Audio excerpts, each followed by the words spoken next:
Halo semuanya, kembali lagi bersama kami mahasiswa psikologis semester 2 dengan saya Denisius Peter Teutu. Saya Giai Esteban Singlasi. Saya Yunika Sandra Joma. Hari ini kita akan membahas tentang toxic relationship. Hari ini kita juga kedatangan seorang tamu yang cukup hebat untuk kita semua dan membantu kita dalam menjelaskan toxic relationship. Nah, sekarang di tengah kita telah hadir Kameri. Untuk kita tahu lebih lanjut, kami mempersilakan Kameri untuk memperkenalkan diri. Oke, halo semua, perkenalkan nama saya Merlinda Santina Simenes, biasa disapa Mary, di Forum Remaja PKBI NTT dipercayakan sebagai ketua. Oke, terima kasih untuk Kameri. Kalau boleh tahu lebih lanjut nih, Kameri itu kuliah atau kerja? Kalau kesibukannya sekarang kuliah di ilmu komunikasi semester 4. Kameri. Oke, hari ini kita akan membahas topik yang sangat bagus, yang sangat sedang membara-membara di dunia remaja sekarang ya, yaitu tentang toxic relationship. Oke. Untuk pertanyaan pertama kami ingin tanya nih Kameri. Menurut Kameri, apa itu toxic relationship? Oke, terima kasih. Kalau dilihat dari isu ini ya, pasti isu ini sangat banyak dibahas oleh remaja-remaja atau bahkan di suatu komunitas, karena ini yang benar-benar relate di remaja sekarang. Ini yang benar-benar terjadi di remaja sekarang.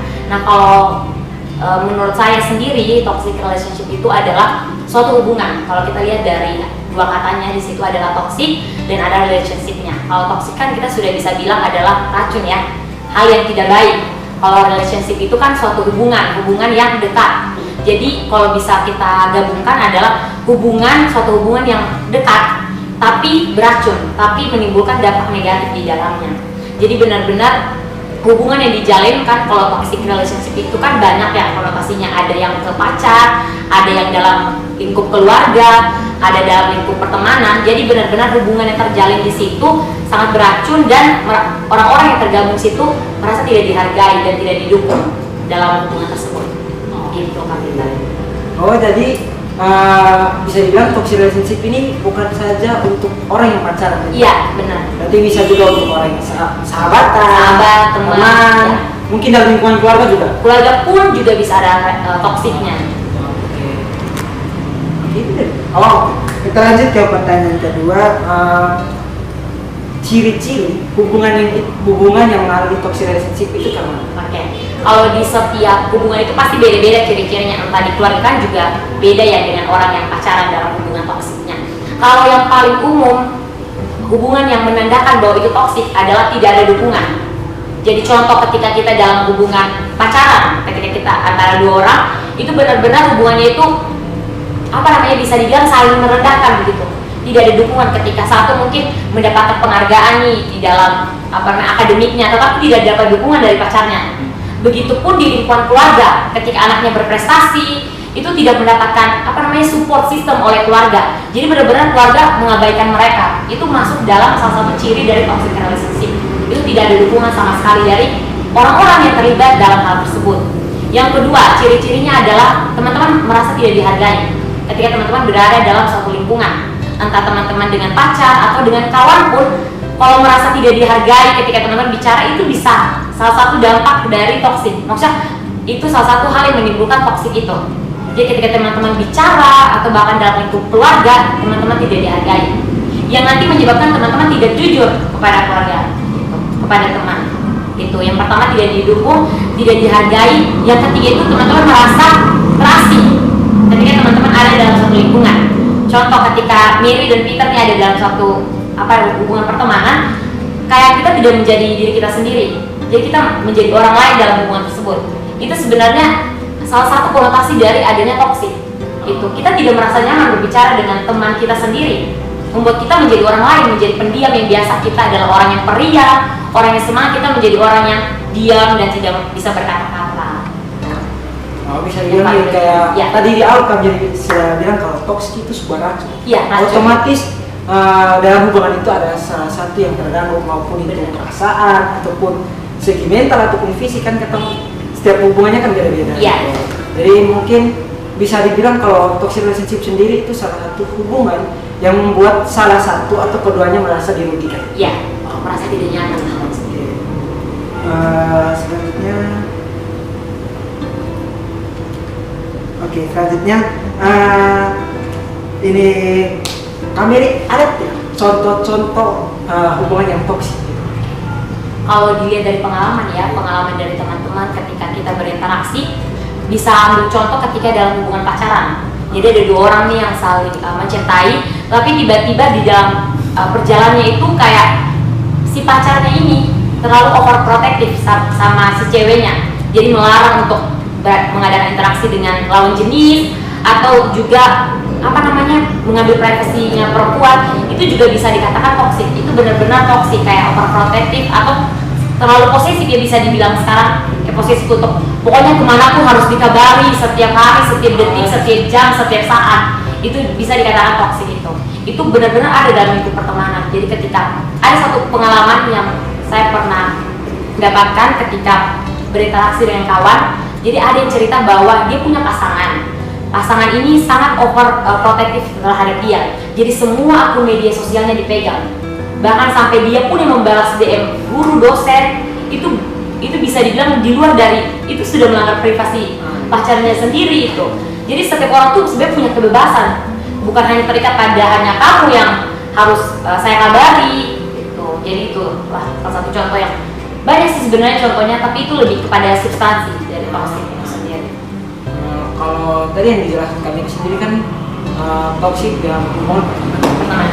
Tadi di awal sudah kami jelaskan itu toksik itu kan bisa jadi hubungan pertemanan, pacaran ataupun keluarga. Ada itu tiga pasti ada. Jadi yang tadi kami sudah berbicara tentang ini yang punya hubungan spesial kayak pacaran gitu kan. Kalau yang pertemanan nih gimana kan? Di luar sana banyak remaja yang saling toksik, tapi menurut mereka itu sudah hal biasa. Itu dari mana? Nah, itu masuk dalam bercandaan sebenarnya. Jadi banyak, ini yang menjadi permasalahan sebenarnya komunitas-komunitas itu buat suatu isu untuk mengatasi toxic relationship ini. Banyak yang merasa mereka itu diintimidasi, tapi mereka tidak tahu apakah itu masuk dalam toxic relationship atau cuma bercanda. Nah, jadi yang menjadi pemahaman baru adalah perlunya edukasi tentang toksik ini, karena mereka sudah biasa dengan istilah bercanda, tidak menghargai kamu bisa bilang itu cuma bercanda gitu. Misalkan dilecehkan atau masuk dalam pelecehan, itu istilahnya bercanda. Itu sebenarnya tidak, teman-teman. Itu perlu kita garis bawahi, bercanda itu ada batasnya gitu.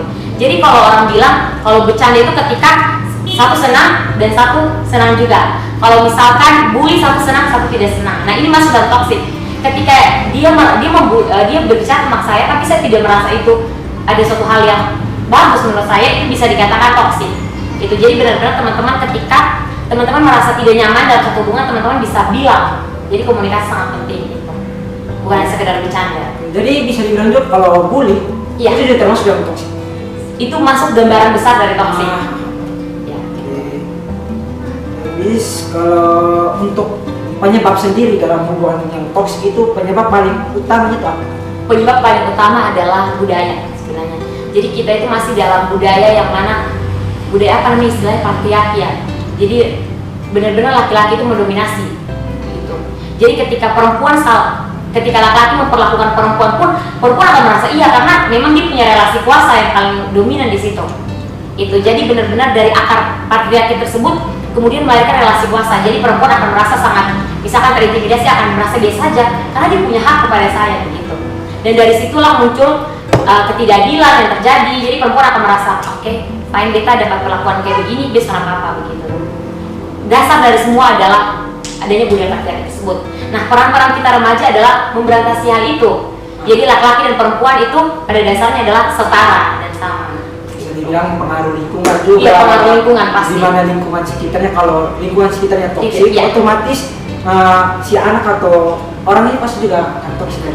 Oh iya, satu lagi dari pengalaman masa lalu sih sebenarnya, ketika seseorang mendapatkan kekerasan dari rumah, dengan cara itu dia dapat trauma kan, jadi kemudian dia melampiaskan ke orang, misalkan ke pacarnya atau ke temannya, sebagai bentuk kayak lu juga sama kayak beta perasaannya, lu harus dapat perlakuan yang dia dulu dapatkan. Jadi dilakukan ke orang yang dia dekat atau orang yang sekarang bersama-sama dengan dia. Bisa dibilang dia melampiaskan kepada dia. Jadi dia mau orang yang dekat dan dia harus merasakan apa yang dia rasakan supaya dia bilang, kan banyak orang bilang semua harus sama, jadi dia mau lihat apa yang kita rasakan, lu harus rasakan. Iya, karena sebenarnya itu tidak baik. Oke baik Kak. Dan untuk pertanyaan berikutnya, mengapa orang terjebak dalam sebuah toxic relationship? Oke. Ini pertanyaan yang paling banyak ditanyakan ya sebenarnya. Kenapa sih? Kayak paling aneh juga kenapa orang sudah tahu dia masuk dalam toxic relationship terus kayak tetap bertahan dalam hubungan tersebut. Nah, kalau kita bahas dalam konotasi pacaran, kalau kita bandingkan dengan pertemanan kan banyak variasinya. Kalau misalkan dalam hubungan keluarga karena dia anaknya kan tidak mungkin mengakhiri kemudian begitu. Kalau dalam pacaran karena dia itu berharap pasangannya bisa berubah. Jadi ketika dia dapat toxic relationship dia pasangan, dia akan bilang oh pasti pasangan saya dapat berubah di suatu saat nanti dengan hubungan dengan kekerasan misalkan dalam pacaran yang dia sudah dapatkan gitu. Terus yang kedua dia merasa karena dia sudah sangat nyaman dengan pacarnya, dia takut kesepian ketika suatu saat nanti dia mengakhiri hubungan tersebut dengan pacarnya. Jadi merasa kayak ketika nanti mungkin saya melaporkan nih atau saya mengakhiri hubungan dengan pacar saya takut nih pacar saya dengan orang lain, terus saya takut sendirian juga gitu. Terus yang paling mendasar bahwa kenapa sih orang sampai bertahan kalau kita bahas dalam lingkup pacaran ya, karena dia itu merasa bahwa dia itu sendiri gitu. Jadi kayak pacarnya ini sudah selalu bersama-sama dengan dia, sudah selalu melakukan aktivitas, jadi kayak dia sudah percaya sama pasangannya dan dia berharap lagi-lagi dia berharap pacarnya akan berubah suatu saat nanti gitu. Jadi makin bertahan. Apakah dia tidak bisa melihat karena dalam hubungan dia itu yang mengalami toxic relationship kan antara mereka berdua, yes. Mau dia sebagai korban maupun dia sebagai pelaku ataupun si pasangan ini sebagai korban atau pelaku, kita harus tahu dalam hubungan itu seperti apa. Banyak orang yang dalam hubungan itu mereka mengalami toxic relationship kan. Kebanyakan si perempuan yang jadi korban. Kebanyakan si perempuan yang jadi korban. Itu penyebabnya apa sih Kak sampai si laki-laki ini? Mungkin Kak sebagai perempuan, mungkin kalian dari sudut pandang perempuan itu kenapa sih si laki-laki banyak melakukan toksik itu kepada si pasangan? Kalau dia dari angka tadi ya, penyebab utama adalah itu kurangnya edukasi sebagai budaya yang sudah lama tertanam itu mereka jadikan pembelajaran gitu dengan faktor lingkungan tadi, karena merasa bahwa perempuan kan yang lebih lemah ya Kak. Kalau misalkan dilihat dari budaya patriarki tersebut gitu, jadi mereka kemudian hal yang mereka merasa mereka mendominasi dari perempuan, mereka merasa bahwa mereka tuh lebih memiliki kuasa lebih daripada perempuan, jadi mereka seenaknya gitu kalau misalkan mereka melakukan toxic relationship dalam hal pacaran gitu. Mereka pertanyaan yang selanjutnya ini cara keluar dari toxic relationship. Kalau cara keluar pun beda-beda ya. Kalau kita lihat dari lingkup persoalan kita, kalau dari pacaran yang paling bisa dilakukan adalah keluar atau mengakhiri dari hubungan tersebut. Kalau merasa pacaran sudah sangat toksik, sudah tidak menghargai pasangan lagi, sudah selalu overprotective, itu dalam hal pacaran itu tidak ada kejujuran, itu lebih baik mengakhiri hubungan secepatnya daripada teman-teman masih dalam hubungan tersebut, kemudian teman-teman merasa tidak nyaman dan kemudian dampak yang lain muncul seperti fisik terganggu, misalkan menyayat diri, terus dalam hal mental juga terganggu, tidak fokus konsentrasi karena pikir pacar selalu kabarin gitu atau overprotective terhadap kita. Terus yang kedua yang bisa dilakukan tadi adalah memutuskan kontak atau memutuskan interaksi. Kalau misalkan dalam hal pertemanan, jadi kalau teman-teman merasa kawannya teman-teman itu sudah sangat toksik, teman-teman komunikasi juga sangat penting, tapi langkah awalnya cobalah cari waktu sendiri begitu, tidak melibatkan dia terus ada dalam hidup kita. Cari waktu sendiri, memutuskan interaksi sebentar, kemudian ketika teman-teman sudah siap untuk mengeluarkan itu, teman-teman bisa langsung komunikasi kepada misalkan si pelakunya itu untuk kasih tahu bahwa saya tidak nyaman bersama dengan kamu, lebih baik kita putuskan kontak ini sampai benar-benar kesehatan mental saya itu kembali gitu. Itu selangkah awalnya. Terus yang ketiga itu teman-teman kalau misalkan tidak bisa pendam sendiri, teman-teman cari orang yang teman-teman bisa cerita masalah teman-teman gitu. Cari teman sebaya untuk misalkan teman-teman luapkan apa yang menjadi kekesalan kalau misalkan teman-teman mendapatkan toxic relationship tadi, karena kalau teman-teman keluarkan apa yang menjadi perasaan tidak nyaman, percayalah perasaan itu akan bisa hilang begitu tuh, dan walaupun hanya bercerita kepada orang lain. Atau kalau teman-teman memang tidak sanggup lagi, teman-teman bisa hubungi layanan bantuan misalkan layanan psikologis dengan orang yang profesional, kemudian teman-teman ceritakan masalah teman-teman, itu dijamin teman-teman bisa dapatkan kelegaan, baru teman-teman bisa komunikasi dengan pelaku misalkan atau orang yang toksik gitu. Kan tadi di awal sudah ditanya nih oleh Gary, kenapa orang itu bisa terjebak dan bertahan? Iya. Dan pertanyaan dari Yuni, cara untuk keluar kan? Tapi ada beberapa orang yang mencoba keluar. Dia mau mencoba keluar kayak memutuskan hubungan, tapi dia kembali lagi kayak dia berpikir yang tadi kami bilang. Dia kalau dia putus, dia merasa kesepian, dia sudah bertergantungan kepada pasangannya, dia sudah terjebak dalam hubungan itu kayak bisa dibilang kalau dalam bahasa saya kayak dia sangat-sangat tergantung pada kayak pasangannya, kayak setiap hari yang kebiasaannya harus dikabarin, setiap hari harus diingatin ini, diingatin itu. Tapi waktu dia berpikir kalau dia mau putus, dia mau keluar dari hubungan ini, maka semua yang dia dapatkan selama ini pasti akan hilang. Nah itu bagaimana? Kalau dia sudah mau keluar tapi ada beberapa pertimbangan lagi itu. Kalau begitu lebih baik ke bantuan sebenarnya sih, bantuan psikologis yang dimana nanti psikolog akan memberikan alternatif. Kalau kamu sama dia, apa yang kamu dapatkan sih, benefit apa yang kamu dapatkan? Kalau kamu keluar dari dia, apakah kamu akan lebih baik? Gitu. Jadi akan ada alternatif pilihan untuk teman-teman yang misalkan jadi korban itu bisa lakukan. Misalkan kamu dengan dia seberapa persen sih kamu dapat bahagia? Kalau kamu keluar dari dia seberapa persen kamu bahagia? Itu akan jadi pilihan teman-teman gitu. Lebih penting yang mana kesehatan mental atau ini? Misalkan ada dua pilihan yang akan diberikan. Tapi lebih baiknya lagi teman-teman harus konsultasi ke orang yang lebih ahli di bidang tersebut, sehingga teman-teman akan dapat solusi atau akan dapat alternatif yang baik itu untuk menentukan pilihan. Teman-teman jangan menentukan pilihan sendiri gitu. Dari tadi yang sudah dijelaskan Kak Beri, mungkin dari Keton 3 ini kayak ada berpikir dan sampai Keton 3 pernah mengalami gitu, mungkin bukan dalam hubungan pacar, mungkin dalam pertemanan ada juga mengalami toxic relationship. Dari sambungan dari Kak Beri jelaskan tadi, apa itu toxic relationship, ciri-ciri, penyebab, semua yang tadi sudah dijelaskan Kak Beri kan, dari semua itu pasti ada dampaknya kan. Apalagi toxic relationship itu hubungan yang beracun. Jadi otomatis ada dampaknya, maupun baik ataupun atau tahu apakah di situ ada dampak yang positif juga atau justru nanti tidak dijelaskan oleh Kak Beri. Apakah dalam hubungan itu ada dampaknya mungkin bisa. Kalau dampak, pastilah dalam suatu hubungan pasti akan memiliki dampak, entah positif maupun negatif. Kalau bahas tentang toksik, pasti dampaknya negatif. Miri tidak akan membenarkan bahwa toxic relationship itu berdampak positif. Ya, pasti dampak dari permasalahan itu adalah dampak negatif. Nah, dampak negatifnya apa saja? Tadi Peter sudah bilang ada dampak fisik, terus ada dampak psikis, dan ada dampak sosial. Kalau fisiknya mungkin lebih ke misalkan dalam suatu keluarga nih ada hubungan toksik. Anak ini jadi korban, misalkan orang tua suka membanding-bandingkan anak, itu masuk dalam toksik teman-teman. Suka membandingkan anak dengan anak tetangga, gitu. Walaupun sebenarnya baik, tapi cara membandingkan itu sangat agresif, gitu.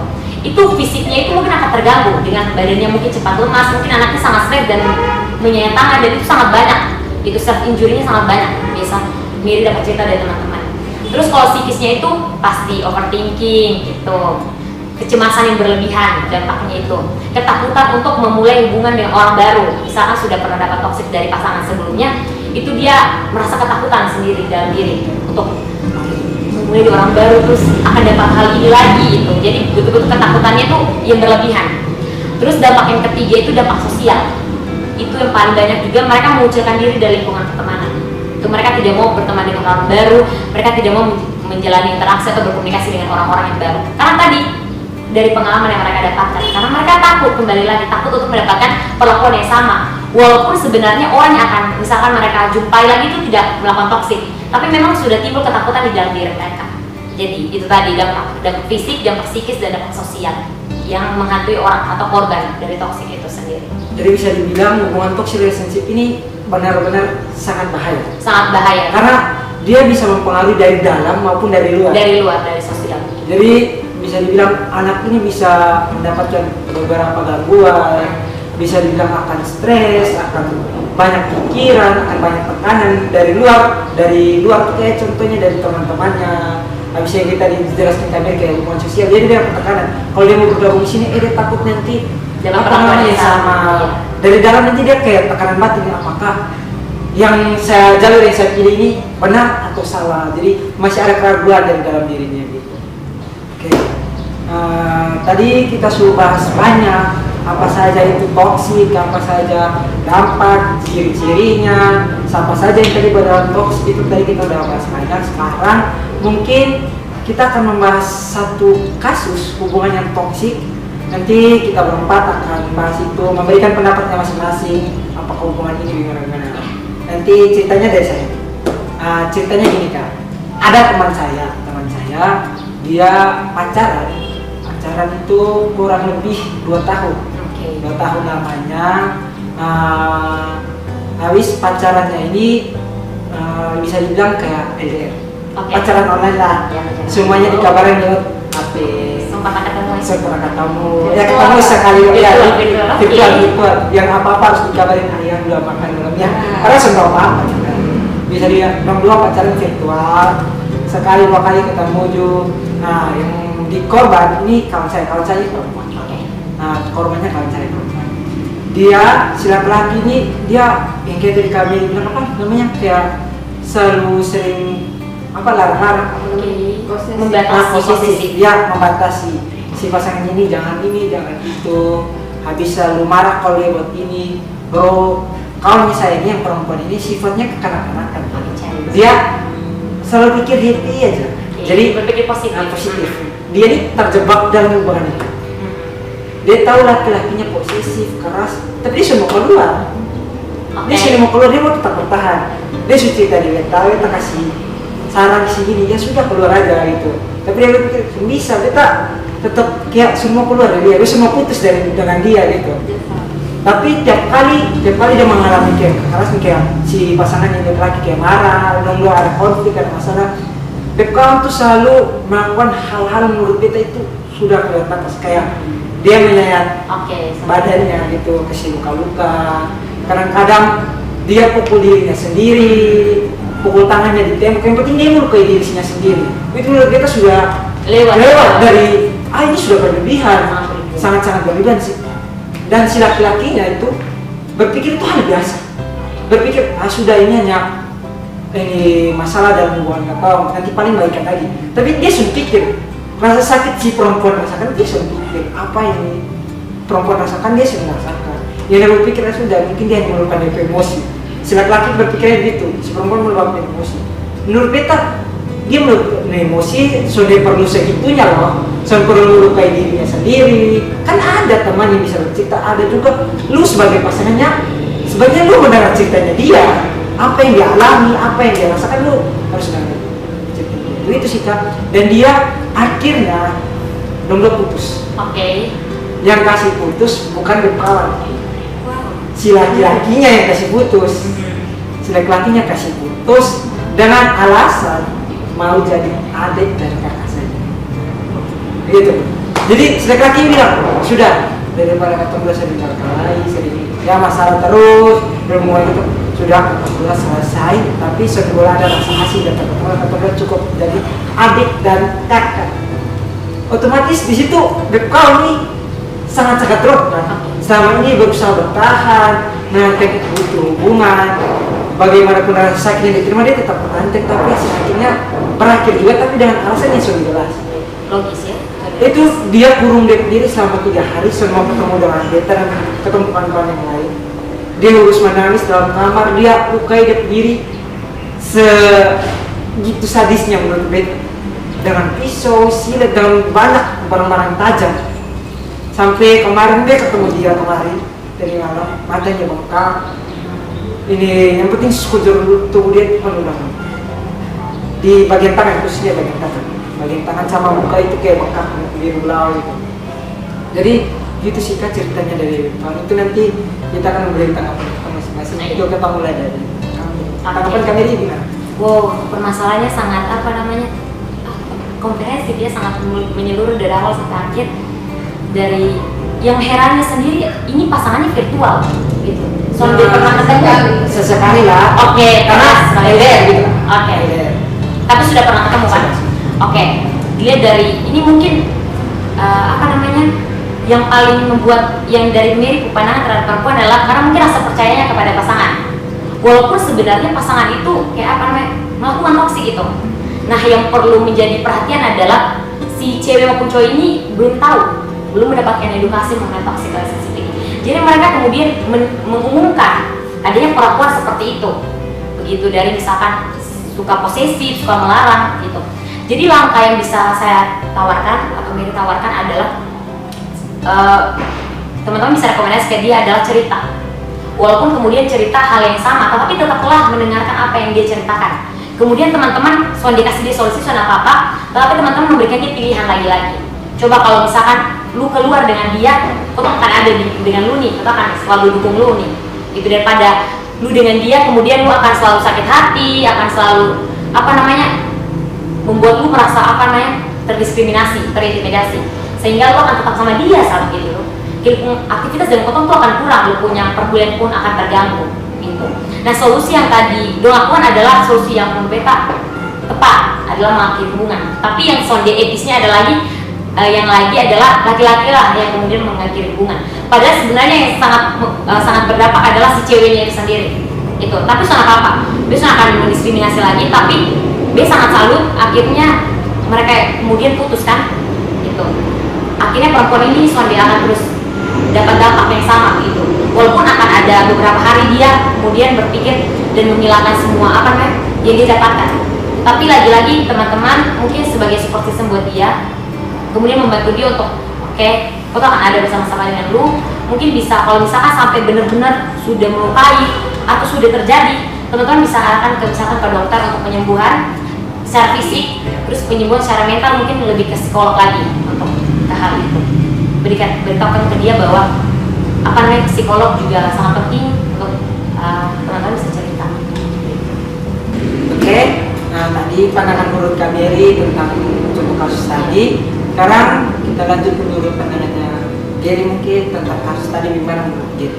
Oke, kalau menurut beta, mungkin beta setuju dengan pandangan dari Kak Mary juga untuk mengakhiri sebuah hubungan tersebut.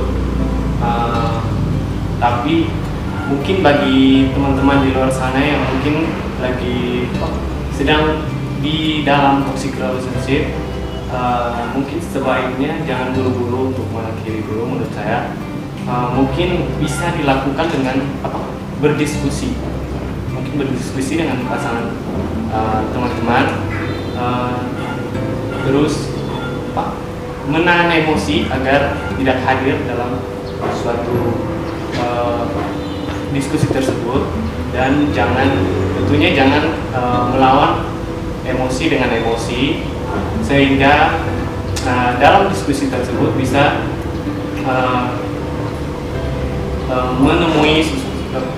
menemui suatu hal yang tepat. Dan dalam hal itu juga tidak selalu di dalam toxic relationship itu jangan selalu menuntut, tetapi menuntut. Gitu. Oke, terima kasih Kak Gary. Jadi menurut Kak Gary ini kayak lebih kita berbicara dulu antara komunikasi dulu, kita perbaiki dulu, kita komunikasi. Maupun dalam potong hubungan ini toksik, kita diskusi dulu apa saja yang kurang baik dalam potong hubungan ya Kak Gary. Apa yang harus diperbaiki supaya kita hubungan lebih baik apa. Ini menurut saya bukan saja dalam hubungan pacaran, dalam pertemanan juga begitu. Jika ada sebuah masalah, sebaiknya kita diskusi dulu. Dan seperti yang Kak Gary bilang tadi, diskusi kita dibawa kalem saja. Karena bawa diskusinya kayak ngomong biasa, jangan emosi lawan emosi. Gitu ya Kak Gary. Terima kasih Kak Gary. Sekarang kita lanjut ke Kak Gary. Silakan memberikan pandangannya. Kalau menurut beta harus saling percaya sih. Salah satu dari mereka harus menurunkan mungkin bagi Kak Yuni. Oke. Mungkin sebagian besar sama dengan Kak Gary pandangannya tadi ya. Untuk Kak Gary dan Kak Yuni mungkin ada samanya. Tadi sedikit tambahan dari Kak Gary, yaitu berdiskusi dulu tentang kalau dari Kak Yuni lebih percaya sama pasangannya, habis juga menahan ego. Salah satu harus kasih turun lah egonya. Mau itu kalau dalam kasus tadi menurut saya yang laki-laki lah turun egonya sedikit, walaupun tidak mau dipikir rendah setidaknya ini untuk kebaikan hubungannya dulu untuk lu punya kebaikan, untuk lu kebaikan bukannya sudah lu kebaikan, untuk pasang lu kebaikan setidaknya turun lah terus lupa Mungkin ego. laki-laki gengsi. Ya kebanyakan sih begitu. Beta juga begitu sih. Beta juga begitu sih kalau namanya atau ya laki-laki berpikir ketong paling besar lah. Berpikir ketong yang paling tinggi, ketong yang paling berkuasa. Dari dulu sudah diajarkan begitu. Iya. Karena selalu dibilang yang kepala keluarga laki-laki, yang kepala keluarga laki-laki, yang tanggung beban laki-laki. Selalu diajarkan begitu dari kecil. Kalau untuk pandangan beta, untuk kasus yang tadi, karena beta yang lihat sendiri dari saksi mata ke hubungan, walaupun kalau untuk baru-baru akhirnya dia cerita juga dia toh. Untuk beta pertama sudah memberikan saran ke dia, ya sudah lu harus kesini nih. Syukurnya juga beta juga anggota Forpekadi dari Kameri, dia memberikan saran, dia sudah datang ke ini psikolog, ya, di sini tempatnya, di sini punya pokok pelayanan psikolog gratis loh, jadi memberikan saran ke dia. Ayo datang hanya untuk dianya sendiri, dia berpikir, ya beta butuh waktu loh, beta butuh waktu cukup lama untuk bisa cerita besok. Masa begitu cepatnya beta harus cerita ke orang lain yang beta baru kenal. Jadi memang oke, beta beri waktu dulu untuk berpikir apakah siap bosone untuk cerita di psikolog. Yang beta juga kasih saran juga yang kayak kami bilang, beta sempat bilang di dia gini, lu berpikir, lu dengan dia lu sengsara, tapi katong, lu kalau ini katong akan berusaha hadir untuk lu, walaupun lu sudah keluar dari lingkungan itu, pasti lu akan dapat sedikit ya gangguan kayak tekanan, ada sedikit depresi, down karena sudah putus lah, ada lagi sayangnya malah putus gitu kan. Nah, katong sebagai kawan, katong akan hadir, dia sudah begitu, tapi untuk dia pikir dia belum bisa, dia benar-benar bertergantungan pada si dia. Dan beta sempat marah waktu dengan kita kalau si laki-laki yang kasih putus kan, cewek bilang lu yang terlambat, jadi dia sempat buang bahasa itu bodoh, gitu ya, lu bodoh. Lu selama ini pertahankan, tapi hasil akhirnya itu dia yang kasih selesai. Lu bodoh. Akhirnya lu punya rasa marah, lu rasa yang terkenal itu akan tambah gitu. Jadi menurut beta mungkin hampir sama Kameri, bagaimana dong dua jadi punya ego itu sama-sama diturunkan. Oke. Si perempuan, si laki-laki maupun si perempuan yang korban, menurut beta dia juga harus turunkan egonya. Bagaimana dia turun ke egonya, kayak dia pikir ya sudah, dia harus turun ke ego, dia jangan terlalu berharap ke dia. Walaupun dia ada rasa percaya dia, kita harus diskusi lagi dia. Si laki juga begitu, dia harus turun ke egonya. Sudah dia harus turun ke ego, mungkin sama ini menurut dia itu kurang baik. Kita diskusi dulu apa yang kurang baik. Yang kayak Kameri bilang, apa yang Kameri bilang, menurut beta itu sangat-sangat benar. Dan mungkin tadi sudah disebutkan solusi-solusinya, bagaimana cara keluarnya dari Kameri, dari Jerry, dari Yuni. Mungkin sedikit tambahan dari beta satu, untuk dari beta itu satu, lebih mengontrol diri, karena lu diri hanya lu saja yang tahu, orang lain yang tahu perasaan lu, apa yang lu rasakan yang lu diri yang tahu, kita yang tahu. Jadi bagaimana lu harus tahu, lu mengontrol diri, kapan lu emosi, kapan lu harus sedih, kapan lu harus bahagia.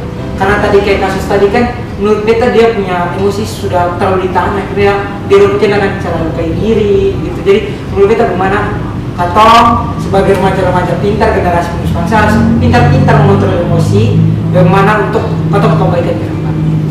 Mungkin itu saja dari katong pembahasan contoh kasus. Untuk tangan untuk kita semua dan juga katong terima kasih untuk Kameri yang sudah hadir di tengah-tengah katong, memberikan pengetahuan baru untuk katong semua.